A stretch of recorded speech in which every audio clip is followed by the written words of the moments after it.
विधानसभा चुनाव के नतीजे बेहद अहम हैं।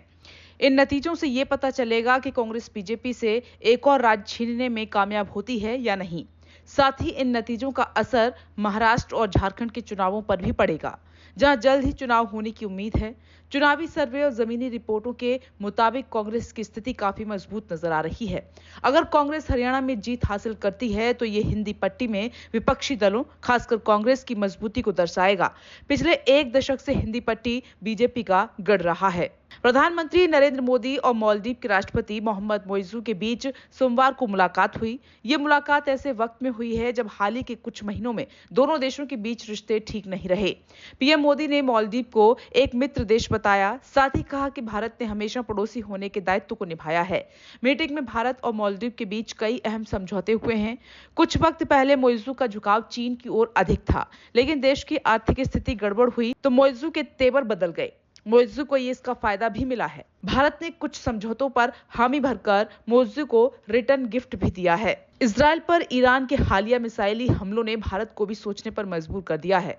उसे अपनी मिसाइल रक्षा प्रणाली को और मजबूत कैसे बनाया जाए। इस हमले ने दिखाया है कि कमजोर देश भी सस्ती मिसाइलों से ताकतवर देशों को नुकसान पहुंचा सकते हैं। ऐसे में भारत को कम लागत वाली इंटरसेप्टर मिसाइलें विकसित करने पर काम करना चाहिए। भारत ने अपनी सुरक्षा के लिए बीएमडी सिस्टम में निवेश किया है, लेकिन विशेषज्ञों का ये मानना है कि बड़े हमले से बचने के लिए ये सिस्टम पर्याप्त नहीं है। इसलिए भारत को आधुनिक इंटरसेप्टर मिसाइलों की जरूरत है। एक सुझाव ये भी है कि भारत मौजूदा अंतर महाद्वीपीय बैलिस्टिक मिसाइलों पर इंटरसेप्टर मिसाइलें लगा सकता है। इससे भारत उन मिसाइलों को निशाना बना सकेगा जो देश के महत्वपूर्ण शहरों या अन्य सैन्य ठिकानों की ओर बढ़ रही हैं। इससे भारत अपनी सीमित इंटरसेप्टर मिसाइलों को बड़े खतरे के लिए बचा सकेगा। बिहार के पूर्व डिप्टी सीएम तेजस्वी यादव पर भारतीय जनता पार्टी ने सरकारी आवास से टोंटी, एसी समेत अन्य सामान चोरी करने का आरोप लगाया है। इससे बिहार का सियासी पारा गर्म है। राष्ट्रीय जनता दल के नेता तेजस्वी यादव ने 2 दिन पहले ही पटना के 5 देश रत्न मार्ग वाला बंगला खाली किया था। इसे अब डिप्टी सीएम सम्राट चौधरी को आवंटित किया गया है। वे आगामी विजयदशमी को गृह प्रवेश करेंगे। बीजेपी का आरोप है कि सम्राट की टीम जब बंगले में पहुंची तो वहां गमले, एसी, सोफा जैसी कई चीजें गायब मिली।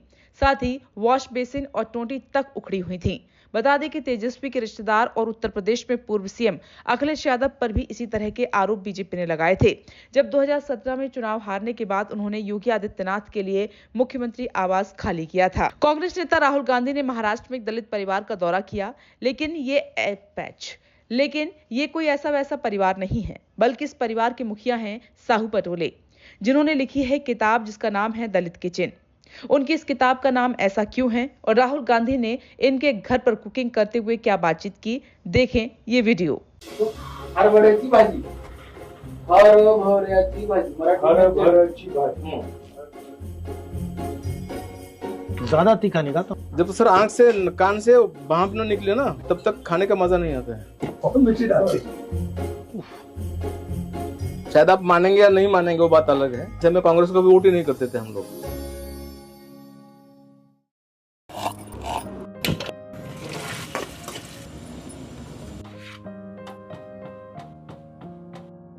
मेरा नाम साहू पटोले है। मेरा गांव का नाम खामगांव है, एक छोटा सा देहात है उसके बगल में।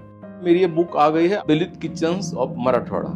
मराठी अखबारों में भी फूड के बारे में लिखना शुरू हो गया था, लेकिन उसमें हम एब्सेंट थे, हम कहीं भी नहीं थे। मुझे लगा कि मुझे ढूंढना चाहिए कि मेरे फूड के क्या खाते थे, तो फिर मैंने उसको ढूंढना शुरू कर दिया और फिर मैंने हमको ढूंढा है। नमस्कार। मेरा नाम अंजलि, मेरा मिस्टर है अजय कुमार संदीप और आदित्य मेरा छोटा बेटा है और ये बड़ा बेटा अभिषेक। क्या करते हो? इलेक्ट्रिशियन।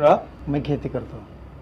ये मेरी बुक 8 साल पहले मराठी में आई थी, अभी अंग्रेजी में जून में आई है।